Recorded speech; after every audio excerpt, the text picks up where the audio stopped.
নাকি মাঠে স্ট্রোক করছে। সো আমরা ভালোই ছিল, আমাদের আসলে উইকেটগুলো ব্যাক টু ব্যাক পড়ে যাওয়াতে এটা টাফ সিচুয়েশন ক্রিয়েট হয়ে রোজা ভাঙতে আসলে সবারই খারাপ লাগে। যদি খারাপ লাগছিল, নিজের তো ব্যাটিংয়ের একটা প্ল্যানিং আছে, ওইটাও ভালো হচ্ছে। সো এটা কন্টিনিউ করব। এখন ঈদের একটা ব্রেক আছে, সো ঈদের পরে এটা ইনশাল্লাহ কন্টিনিউ করার চেষ্টা করব। লো স্কোরিং গেম কিন্তু আপনি এক পাশ থেকে ব্যাটিং করে যাচ্ছিলেন, খুবই চমৎকার। একটু টাফ ছিল। হ্যাঁ, টাফ বলতে আমাদের ভালোই ছিল, আমাদের আসলে উইকেটগুলো ব্যাক টু ব্যাক পড়ে যাওয়াতে এটা টাফ সিচুয়েশন ক্রিয়েট হয়ে গেছে। সো চেষ্টা করছি আসলে উইকেট অনুযায়ী খেলার। বিপিএলের প্রথম 4 ম্যাচে রান পেয়েছেন, মাঝখানে 3টা ম্যাচে রান পাননি, আজকে আবার সেঞ্চুরি করলেন। মাঝখানে কি ব্যাট প্যাচ ছিল নাকি আসলে? আমি আমার প্রসেসেই ছিলাম, চেষ্টা করতেছিলাম। সো আসলে ওই 3টা ম্যাচ ফেভার করে নেই। সো আজকে ওইটা ভালো হয়েছে। ইমন ভাই টি-20তে দুর্দান্ত ব্যাটিং করে থাকেন, পাওয়ার হিটিং করে থাকেন। ওয়ান ডে ক্রিকেটে আপনাকে যখন চ্যাম্পিয়ন্স ট্রফিতে ইনক্লুড করা হলো, অনেকেই প্রশ্ন করছিল আপনি ওয়ান ডের জন্য বিবেচিত হন কিনা। লিটন কুমার দাসের পরিবর্তে আপনাকে নেওয়া হয়েছিল। ডিপিএলে দুর্দান্ত ব্যাটিং করছেন, আসলে ওভারঅল কেমন যাচ্ছে ভাইয়া? ওয়ান ডের জন্য কতটুকু প্রিপারেশন মানে আপনি নিয়েছেন?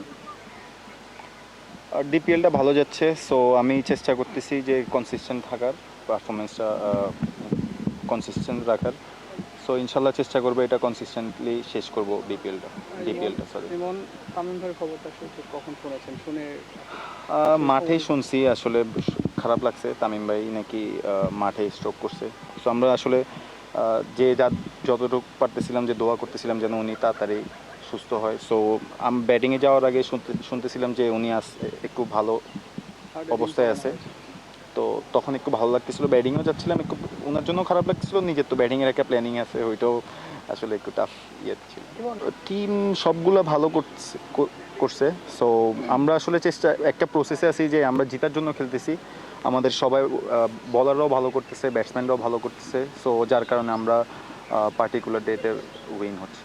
এবং কোচ হিসেবে আসলে হান্নান সরকারকে পেলেন, দীর্ঘদিন আসলে নির্বাচিত ছিল। এখন ওনাকে, ওনার কোচিং বা ওনার নেতৃত্বে খেলাটা কেমন উপভোগ করছেন?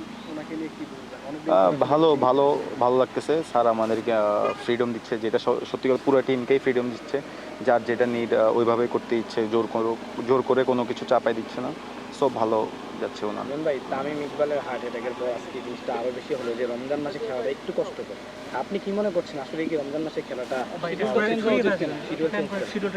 এটা অবশ্যই আমরা আসলে খারাপ লাগে যে রোজা ভাঙতে আসলে সবারই খারাপ লাগে। যদি এটা চেঞ্জ হয় সবার জন্যই ভালো হবে। রোজা রেখে অনেকে খেলতেছে, ম্যাক্সিমাম খেলতেছি না, কিন্তু যারা রোজা ভাঙতেছে আমার নিজের থেকে গিলটি ফিল হয় প্রত্যেক দিন আসলে রোজা ভেঙে খেলাটা। তো অনেক ক্রিকেটারকে দেখি ভাইয়া নামাজও পড়ে, তারাবি নামাজ পড়ার পর আর রোজা রেখে আবার খেলাটা, আসলে জিনিসটা কতটা? জি, সব কিছু মেনটেন করা একটু টাফ আসলে ম্যাচের আগে আপনার থেকে গেমের প্ল্যানিং। সো তারাবি নামাজ পড়তে গেলে একটা লম্বা সময় এখানে আমাদের স্পেন্ড করতে হয়। সো আসলে রোজার মাসটা যদি আমরা শুধু রোজা রাখি আর আল্লাহর ইবাদত করি, সো এটাই সবচেয়ে ভালো হবে। শিডিউলটা যদি আর একটু পিছানো বা আগানো যায়, ওই সবার জন্য আসলে ভালো হবে প্লেয়ারদের জন্য। চেষ্টা করব আসলে ঈদের পরে আবার শুরু হবে, 10 দিনের একটা গ্যাপ আছে। সো এটা কনসিস্টেন্ট থাকার চেষ্টা করব। আর ঈদের আনন্দ সবার জন্যই। ইমন ভাই, লাস্ট কোশ্চেন।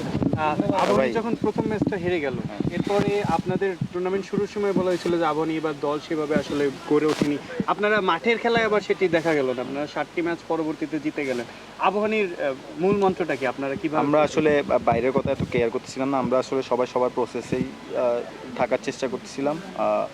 সবাই যদি ভালো করি, প্রসেস নিজের মেনটেন করি, তো আমরা ইনশাল্লাহ উইন করতে পারবো।